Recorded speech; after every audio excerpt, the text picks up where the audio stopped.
Jack Miller pushed his cleaning cart down the empty corridor of Galactic Trade Station, the wheels squeaking against the polished floor. It was 3 in the morning, and most of the alien traders and diplomats were either asleep or had left for the night. This was his favorite time to work. No crowds, no noise, just him and the hum of the station's life support systems. He'd been doing this job for 2 years now, ever since his wife passed away. The night shift paid a little extra, and more importantly, it meant he could be home during the day for Katie. His 8-year-old daughter needed him especially now. He'd drop her off at school, pick her up, help with homework, make dinner, and then head to work once she was asleep. His neighbor Mrs. Patterson checked on her every hour. It wasn't perfect, but it was what he could manage. Jack stopped at the entrance to Cargo Bay 7. The sign on the door read, "Scheduled for demolition. Do not enter." But his supervisor had told him to give it one final cleaning before the construction crews tore it apart next week. He swiped his access card and the heavy door slid open with a hiss. The cargo bay was massive and mostly empty. A few broken crates were scattered around, and frost covered parts of the floor near a damaged heating vent. Jack made a mental note to be careful.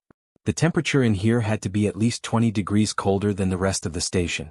He started in the corner, sweeping up debris and checking for anything valuable that might have been left behind. That's when he heard it. A small sound, almost like a kitten mewing. Jack stopped and listened. There it was again, coming from behind a stack of old containers. He walked over slowly, his breath visible in the cold air.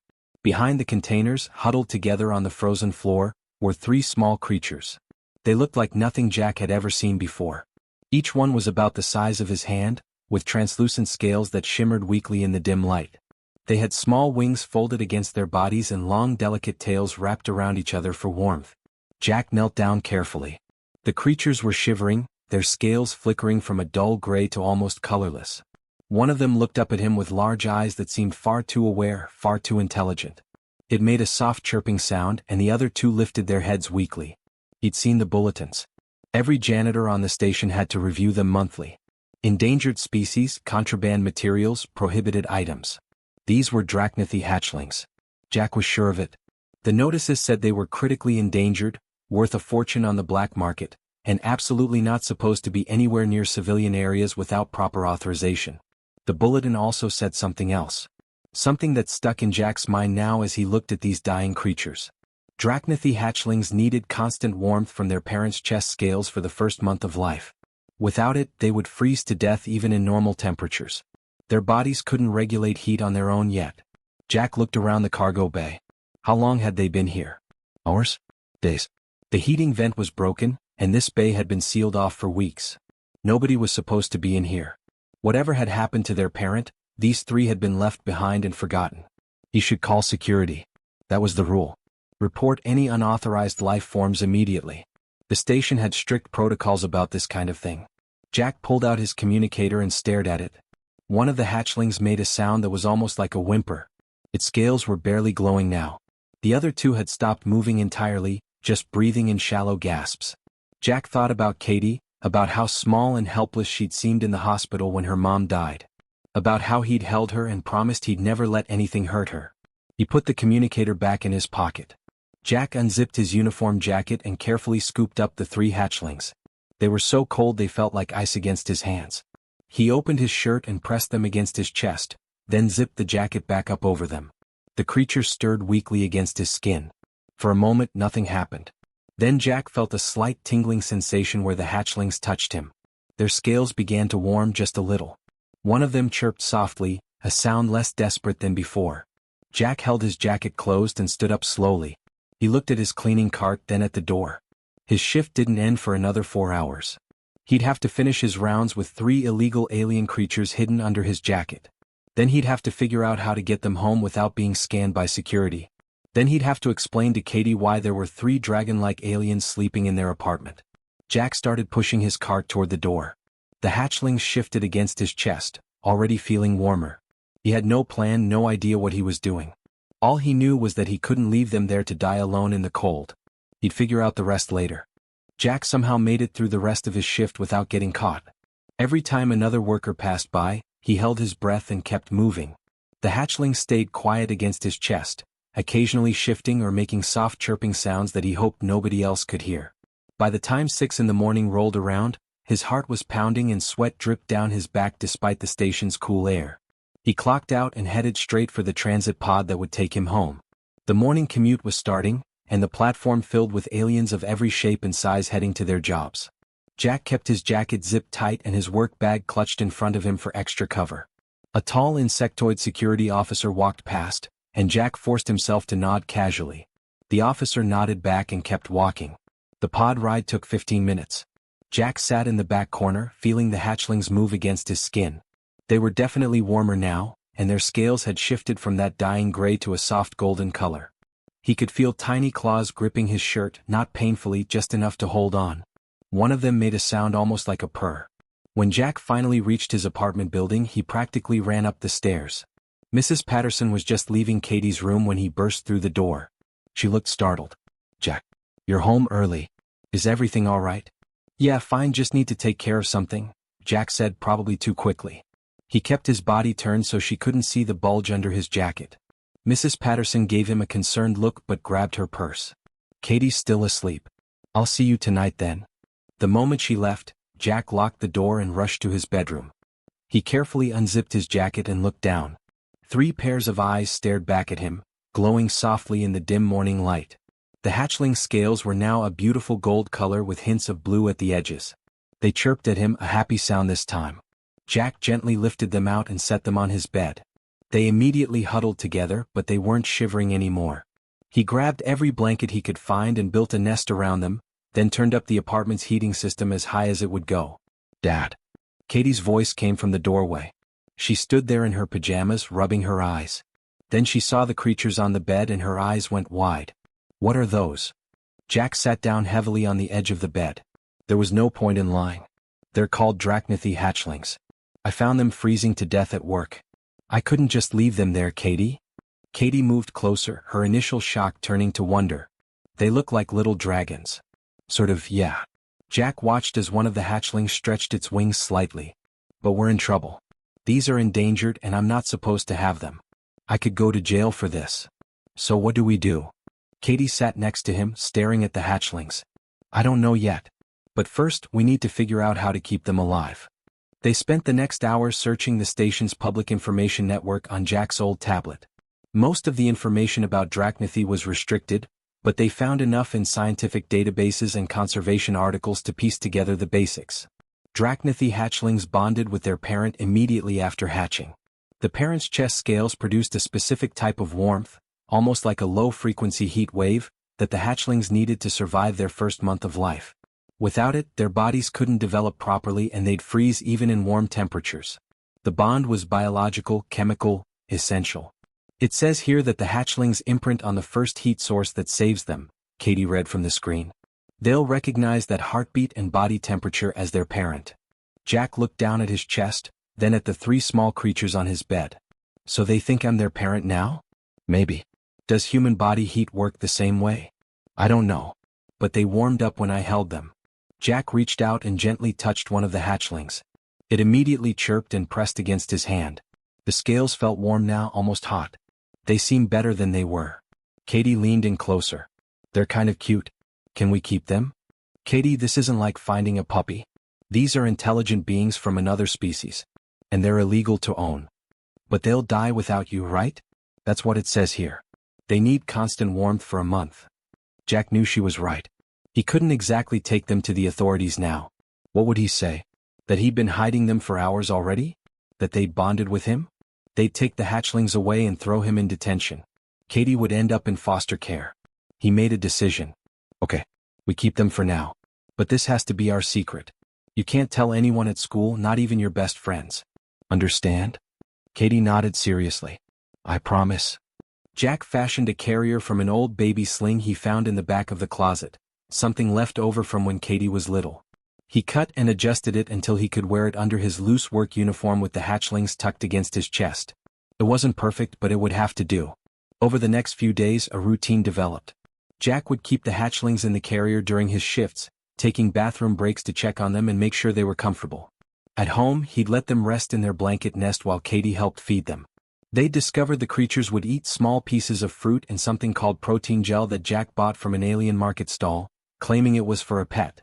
The hatchlings grew stronger every day. Their scales became brighter, shifting through different colors based on their mood. Blue when they were content, gold when they were alert, and a soft green when they were sleepy. They started making more sounds too, not just chirps but little trills and hums. And strangest of all, whenever Jack held them close, he swore he could feel his heartbeat slowing down to match their breathing. On the fifth night, as Jack was getting ready for work with the hatchlings in their carrier, Katie hugged him at the door. "Be careful, Dad." "Always am." Jack adjusted his jacket over the carrier. 3 small bumps pressed against his chest, warm and alive. He didn't know how long he could keep this up. But watching those creatures go from dying and gray to vibrant and healthy made him feel something he hadn't felt in a long time. Like maybe he was good at saving things after all. Retry. Jack had been hiding the hatchlings for almost 2 weeks when he first heard about the investigation. He was on his lunch break in the station's employee cafeteria, eating a sandwich while the 3 small creatures dozed against his chest in their carrier. They'd gotten used to his work schedule now, sleeping quietly during his shifts and becoming more active when he got home. 2 other janitors sat down at his table. Rick and Tom, guys he'd worked with since he started. Rick was complaining about the extra security checkpoints that had been set up around the station. "They've got scanners everywhere now," Rick said, biting into an apple. "Took me 20 minutes just to get through the main entrance this morning." "What's going on?" Jack asked, trying to keep his voice casual. Under his jacket, one of the hatchlings shifted slightly. Tom leaned in closer, lowering his voice like he was sharing a secret. "You didn't hear? Security Chief Vorek is tearing the place apart looking for contraband. Apparently, someone smuggled in some rare alien creatures worth millions on the black market." Jack's blood went cold. He took a sip of water to buy himself time to think. "What kind of creatures?" "Drachnithi hatchlings," Rick said. "You know, those dragon things that are almost extinct. 3 of them went missing from a transport ship a few weeks ago. The ship got raided by pirates and everyone figured the hatchlings died. But now Vorek thinks someone on the station has them." "Why would he think that?" Jack heard his own voice from far away. The hatchlings were waking up now, probably sensing his tension. He felt tiny claws grip his shirt tighter. Tom shrugged. "Someone reported suspicious activity near Cargo Bay 7 right before it got sealed off. Vorek's been checking security footage, running bioscans, the whole deal. He's convinced there's a smuggling ring operating on the station." Rick laughed. "Can you imagine? Those things are worth like 5 million credits each on the black market. Whoever has them is sitting on a fortune." Jack forced himself to laugh along, but his mind was racing. Cargo Bay 7. That's where he'd found them. Someone had seen something, reported it. And now Vorek, the most thorough security chief the station had ever had, was actively hunting for the hatchlings. He finished his lunch quickly and headed back to work, his heart pounding. As he pushed his cleaning cart down Corridor 9, he passed a security checkpoint he'd never seen before. 2 guards were scanning everyone who walked through, checking bags and running handheld bioscanners over people's bodies. Jack turned down a different corridor, trying not to look suspicious. But his mind kept working through the problem. Bioscanners. If they were looking for unauthorized life forms, those scanners would pick up the hatchlings' heat signatures. It was only a matter of time before he got stopped at the wrong checkpoint. That night, Jack searched the information network for everything he could find about the missing Drachnithi. What he discovered made everything worse. The hatchlings hadn't just been on any transport ship. They were being moved to the last Drachnithi conservation sanctuary in the galaxy, one of the final attempts to save the species from extinction. The ship had been attacked by pirates 3 weeks ago in deep space. The ship's guardian, a Drachnithi named Kelmar, had been killed defending the eggs. By the time rescue arrived, the ship's heating systems had failed. The eggs had been found frozen and were declared non-viable. 3 hatchlings that had apparently broken out of their shells early were listed as dead, lost to the cold. But they hadn't died. They'd somehow survived long enough for Jack to find them. Jack read more. Possession of endangered species carried a mandatory 10-year prison sentence. No exceptions, no reduced terms for good intentions. The Galactic Council had made the law strict specifically to deter poachers and smugglers. It didn't matter that Jack had saved them. It didn't matter that he was keeping them alive. In the eyes of the law, he was a criminal. He looked over at Katie, who was sleeping on the couch with one of the hatchlings curled up on her stomach. The other 2 were in their nest, scales glowing a peaceful blue in the darkness. They'd grown in the past 2 weeks. Their wings were stronger and they could make short flights across the room now. They chirped when Katie came home from school and hummed contentedly when Jack held them. They were family now. That's what Katie had said, and she was right. These creatures trusted him completely. They knew his heartbeat, his smell, his voice. When he came home from work, they'd climb onto his shoulders and nuzzle against his neck. They'd never known their real parent, never felt the warmth of true Drachnathy chest scales. All they knew was him. The next day at work, things got worse. Jack was cleaning the medical bay when he overheard two security officers talking in the hallway. "Vorek's bringing in thermal scanners tomorrow," one of them said. "Advanced ones that can detect heat signatures through walls and clothing. He's going to scan every residential unit on the station." "All of them?" "That'll take weeks. He's starting with employee housing in Section 4. Jack lived in Section 4. His apartment would be scanned within days, maybe hours. The hatchling's body temperature ran hot, hotter than any normal pet or approved companion animal. The scanners would find them immediately. He finished his shift in a daze, his mind spinning through options. He could try to run, take Katie and the hatchlings and hide somewhere else on the station. But where? The station was only so big, and Vorek would lock down all the docking bays if he suspected someone was fleeing. He could try to find someone to take the hatchlings, but who? Anyone he gave them to would face the same charges. When Jack got home that night, Katie was waiting up for him. She'd been reading more about Drachnathy on the tablet. "Dad, it says here that hatchlings bond with their heat source permanently. They'll die if they're separated during the first month." Jack sat down heavily on the couch. One of the hatchlings immediately climbed into his lap, chirping softly. He stroked its scales, feeling the warmth pulse under his fingers. "I know, sweetheart. So we can't give them away. And we can't let security find them." "I don't know what to do, Katie." It was the first time he'd admitted it out loud. "If we stay, they'll find us. If we run, we'll just make it worse." Katie was quiet for a moment. Then she said, "Maybe we should tell someone. Not security, but someone who could help. Like a scientist or something. Anyone we tell becomes part of this. They'd be breaking the law too. But Dad, you saved them. You didn't steal them or buy them. You just didn't let them die. That has to mean something." Jack wished it did. But the law didn't care about intentions. He'd had the hatchlings for 2 weeks now and hadn't reported them. Every day that passed made him look more guilty. That night, Jack barely slept. The hatchlings sensed his stress and stayed close, 2 of them sleeping on his chest while the third curled up near his head. Their presence was comforting, but it also reminded him of what he stood to lose. Not just his freedom, but Katie's stability. She'd already lost her mother. If he went to prison, she'd lose him too. By morning, Jack had made a decision. He'd keep the hatchlings hidden for as long as possible, but he'd start preparing for the worst. He put together an emergency bag with Katie's important documents, some money he'd saved, and contact information for his sister who lived on another station. If security came for him, at least Katie would have somewhere to go. But deep down, Jack knew it was only a matter of time. Vorek was thorough, methodical, and determined. And Jack was just a janitor trying to protect 3 creatures he'd found dying in the cold. The odds were not in his favor. Retry. The thermal scan happened on a Tuesday morning. Jack had just gotten home from his shift and was making breakfast for Katie when the door chimed. He froze with a spatula in his hand, listening. The hatchlings were in their nest in the bedroom, probably still sleeping after being tucked against his chest all night. The chime came again, more insistent this time. Katie looked up from her cereal, eyes wide. "Dad." "Stay here," Jack whispered. He walked to the door and checked the viewer. His stomach dropped. Security Chief Vorek stood outside with 2 armed officers flanking him. The massive saurid's reptilian features were unreadable, but his posture suggested he wasn't here for a friendly visit. Jack thought about not answering, but that would only make things worse. He took a deep breath and opened the door. "Jack Miller?" Vorek's voice was deep and rumbling, with a slight hiss on the consonants. "That's me. We're conducting thermal scans of all residential units in this section. Standard security procedure. May we come in?" It wasn't really a question. Jack stepped aside and Vorek entered with his officers. One of them carried a handheld device that looked like a tablet attached to a scanning array. Katie stood frozen by the kitchen table, her spoon halfway to her mouth. Vorek's eyes swept the small apartment, taking in everything. The extra blankets piled on the couch. The heating system controls turned up higher than normal. The bowl of fruit gel on the counter that definitely wasn't human food. "Run the scan," Vorek ordered. The officer with the device activated it.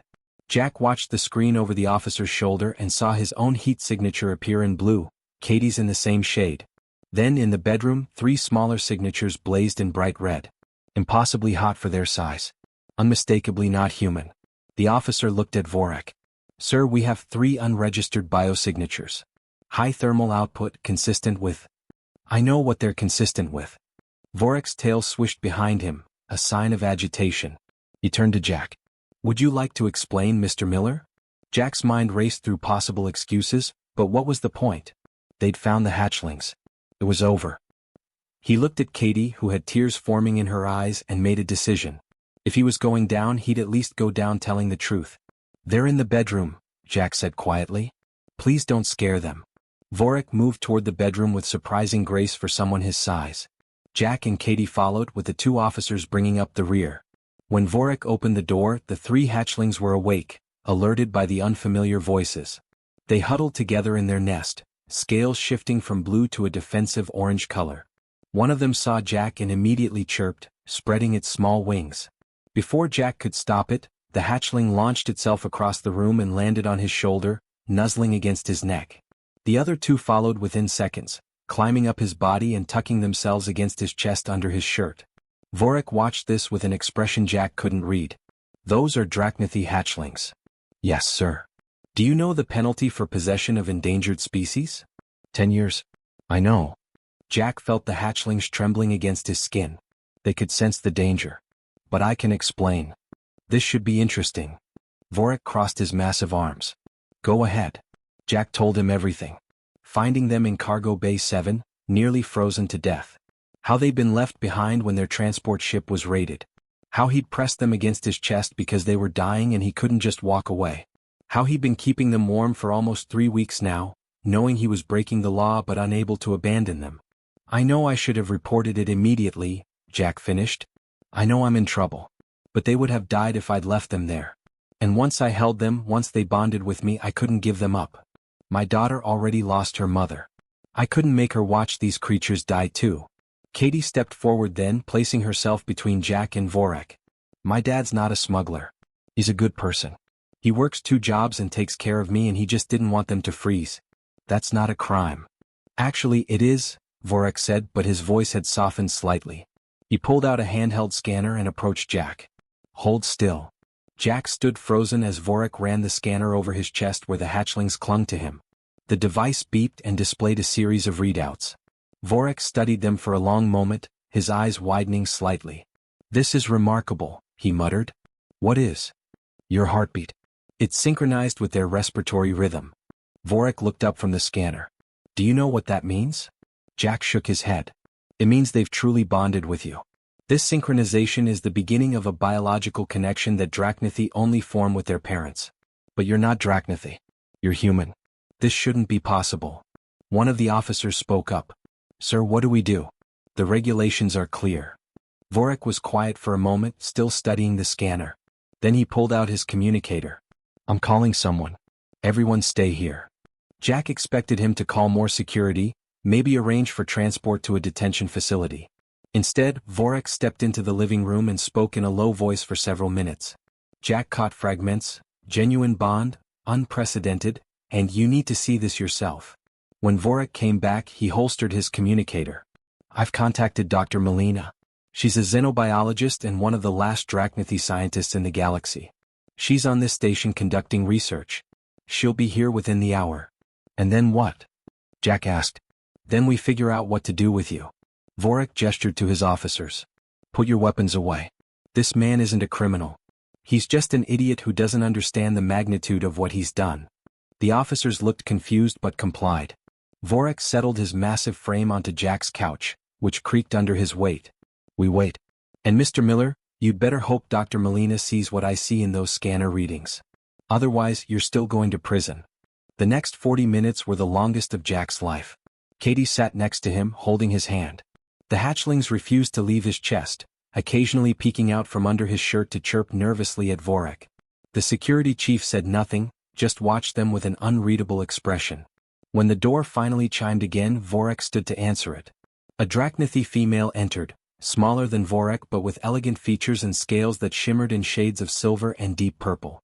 She wore a scientist's coat marked with the symbol of the Galactic Research Council. Dr. Melina looked at Vorak, then at Jack and the visible hatchlings clinging to him. Her eyes, large and golden, suddenly filled with tears. She made a sound that was half sob, half gasp and rushed forward. "They're alive," she whispered in accented standard. "The orphans from the Kelmar incident. I was told they were dead. I mourned them." She reached out a trembling hand toward one of the hatchlings. It chirped and reached back, touching her claw with its own small one. Dr. Molina's tears fell freely now. "Please," Jack said. "I know I broke the law, but they're healthy. They're happy. I've been taking care of them." Dr. Molina pulled out her own scanner and ran it over Jack and the hatchlings. She studied the results, her expression shifting from grief to wonder to something like awe. She ran the scan again as if not believing what she was seeing. "Vorek," she said finally, "this human has created a true parental bond with these hatchlings. His body temperature, his heartbeat, everything has adjusted to support them. This isn't just proximity warming. This is synchronization." "That's what I thought." Vorek nodded. "What does it mean?" Dr. Molina looked at Jack with an expression he couldn't quite identify. "It means, Mr. Miller, that you may have just saved my entire species." Dr. Molina asked Jack to sit down, which he did gratefully. His legs felt weak, and the hatchling sensed his anxiety, humming against his chest in what felt like an attempt to comfort him. Katie squeezed his hand tighter. "Let me explain something about my people," Dr. Molina began, pulling up a chair across from them. "The Drachnithi are dying. Not from war or disease, but from something far more insidious. We're losing the ability to bond with our young." She gestured to the hatchlings clinging to Jack. "For thousands of years, our reproduction was simple. A parent would hold newly hatched young against their chest scales, and the warmth would trigger a biological bond. The hatchling's body would synchronize with the parent's rhythms. Heart rate, breathing, even body temperature would align. This bond was necessary for the first month of life, until the hatchling could regulate its own heat." "What changed?" Vorek asked from where he stood by the door. "We became too isolated, too cold." Dr. Molina's voice carried a deep sadness. "As our population declined, we spread across the galaxy trying to establish safe colonies. But the distances between us grew. We stopped gathering in family groups. We became solitary, cautious, afraid. And somehow, over just a few generations, we lost the instinct to bond properly. Parents would hold their hatchlings, but the synchronization wouldn't happen. The warmth was there, but something essential was missing." Jack listened, fascinated despite his fear. One of the hatchlings had crawled up to his shoulder and was listening too, its small head tilted toward Dr. Molina as if it understood. "We tried everything," she continued. "Artificial incubators, medical interventions, genetic therapies. Nothing worked. The hatchlings would survive physically, but they never truly thrived. They grew up weaker, less able to bond with others of our kind. Each generation became more distant, more isolated. We were dying not just in numbers but in spirit." She looked directly at Jack. "There are fewer than 300 Drachnithi left in the entire galaxy. In another generation, maybe 2 will be extinct. Not because we can't have children, but because we've forgotten how to truly connect with them." Katie spoke up then, her voice small. "But my dad connected with them. I saw it happen." "Yes, he did." Dr. Molina smiled, though tears still glistened in her eyes. "That's what makes this so extraordinary. Your father did something my entire species has forgotten how to do. He saw creatures in need and didn't hesitate. He didn't calculate the risk or worry about the consequences. He just acted with pure compassion." She pulled up the scanner readings on a holographic display that floated between them. "Look at these patterns. This is your father's heartbeat over the past 3 weeks. A blue line pulsed steadily. And these are the hatchling's respiratory rhythms. 3 red lines moved in perfect synchronization with the blue.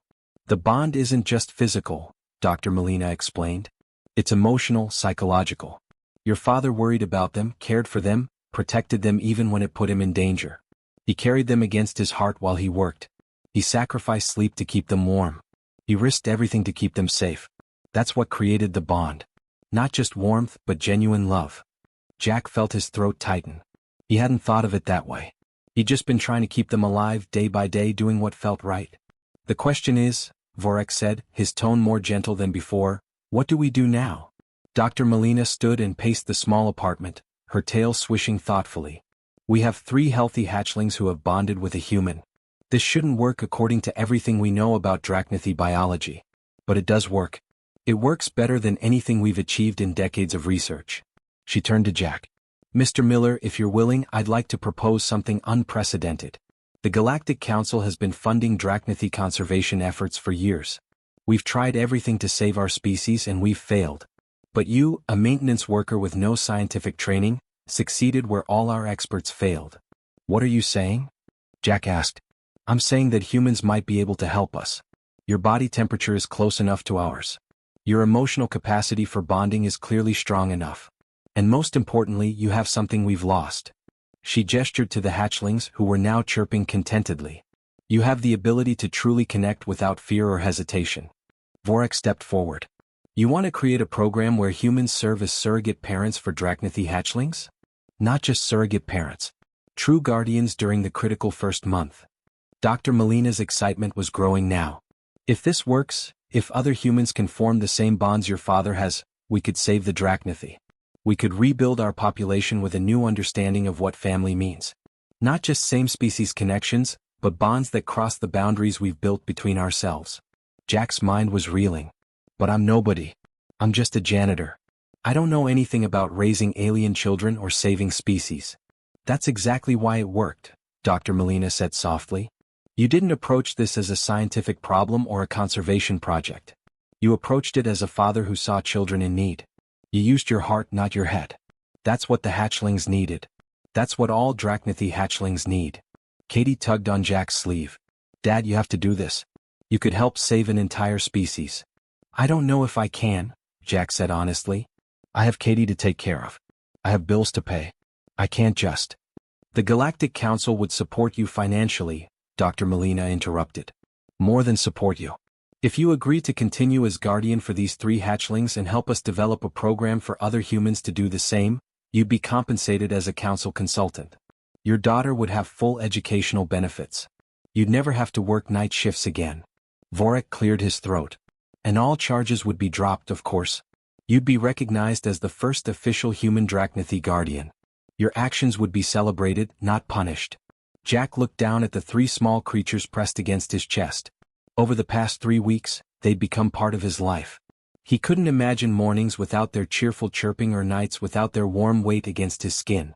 They'd filled a space in his heart he hadn't even known was empty. But more than that, he thought about Dr. Melina's words. An entire species was dying because they'd forgotten how to connect with each other. They'd become so afraid, so isolated, that they couldn't even bond with their own children anymore. And somehow, a single dad working as a janitor had stumbled into doing what an entire civilization couldn't. Okay, Jack said finally. I'll do it. We'll do it. He looked at Katie, who nodded eagerly. But I have conditions. Name them, Dr. Melina said. Katie stays with me. Whatever this program involves, wherever we have to go, she comes too. These hatchlings are her family now as much as they're mine. Of course. And I'm not doing this alone. If you want to create a program, we find the right humans. People who actually care, not just people looking for money or prestige. Single parents, maybe. People who understand what it means to protect someone smaller than yourself. Dr. Melina smiled. I think that's perfect. Who better to teach connection than those who've experienced loss and still choose to open their hearts? Over the next few hours, they worked out the details. Vorik officially cleared Jack of all charges and filed paperwork recognizing him as a legal guardian of endangered species. Dr. Melina contacted the Galactic Council and secured emergency funding. Katie called Mrs. Patterson to explain why she wouldn't need babysitting anymore, though they left out most of the details. By evening, the apartment was filled with people. Scientists wanting to study the bond, council representatives discussing the new program, reporters requesting interviews. Jack felt overwhelmed until one of the hatchlings crawled up and chirped in his ear, reminding him what this was really about. 3 weeks ago, he'd been a grieving widower working nights and trying to be enough for his daughter. Now he was somehow at the center of an effort to save an entire species. It didn't seem real. But the hatchlings were real. Their warmth against his chest was real. The way they trusted him completely was real. And maybe that was enough.